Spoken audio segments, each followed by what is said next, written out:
Shalom, selamat siang untuk kita semua. Perkenalkan, nama saya Febiana Magilibu, NIM 1841021.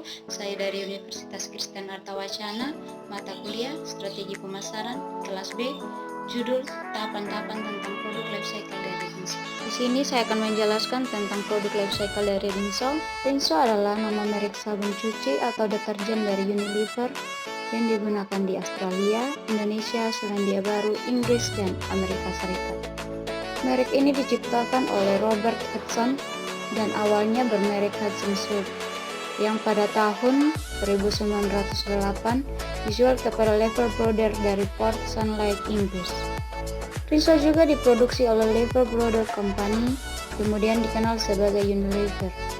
Di Amerika Serikat dimulai pada tahun 1918. Rinso adalah salah satu bubuk sabun pertama yang dipasarkan secara massal.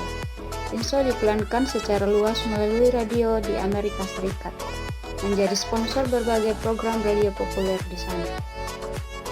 Di Indonesia, Rinso diluncurkan pada tahun 1970 sebagai merek deterjen pertama di negara tersebut dan terkenal dengan motonya "Berani kotor itu baik".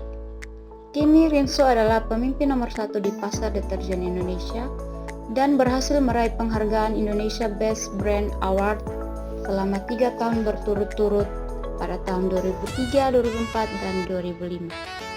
Pemilihan deterjen oleh konsumen dalam pencucian pakaian sangat ditentukan oleh beberapa faktor, bagaimana kualitas dari hasil cucian dengan deterjen tertentu, bagaimana tampilan serta pengenalan produk tersebut kepada konsumen sangat mempengaruhi konsumen dalam pembelian dan penggunaan deterjen. Melalui penyebaran kuesioner untuk mengukur dan menganalisa bagaimana perilaku konsumen terhadap deterjen Rinso anti noda.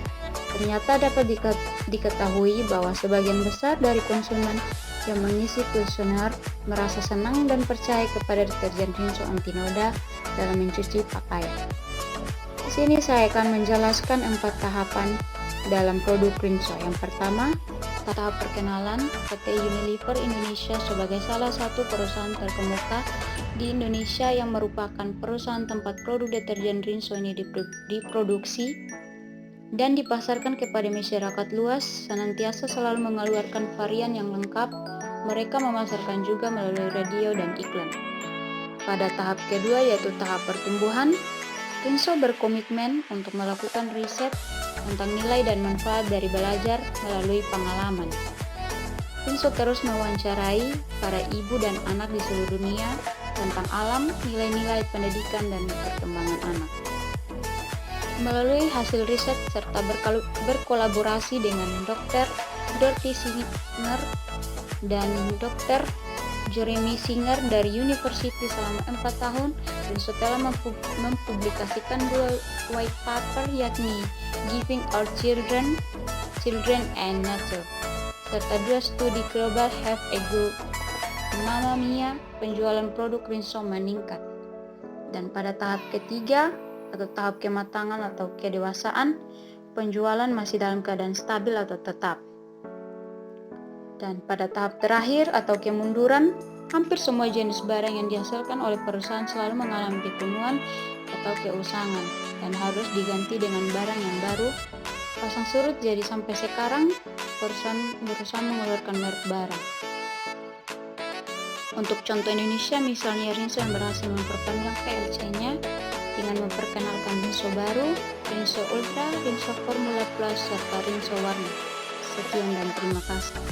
Kesimpulan, Rinso adalah salah satu bubuk sabun pertama yang dipasarkan secara massal.